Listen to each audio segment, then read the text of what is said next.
Hello everyone, welcome back to the channel. In this video, I'll show you how to edit voice audio in Audacity using the latest Audacity interface in 2026. After opening Audacity, your voice recording will appear as an audio waveform on the timeline. This is the main area where all editing is done. At the top of the screen, you'll see the selection tool. This tool is used to select any part of your voice recording that you want to edit. The Edit menu provides useful editing options such as cut, copy, paste, and delete.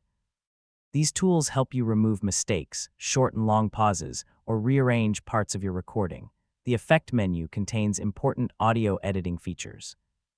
You can use Normalize to balance the overall volume of your voice. The compressor effect can make your voice sound more even and consistent. Fade in and fade out can create smooth transitions at the beginning and end of the audio. You can also preview your recording at any time by using the play button and stop playback with the stop button. If needed, you can record additional voice and continue editing in the same project.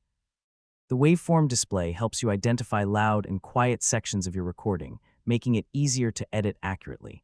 When you finish editing, go to the File menu and choose Export Audio.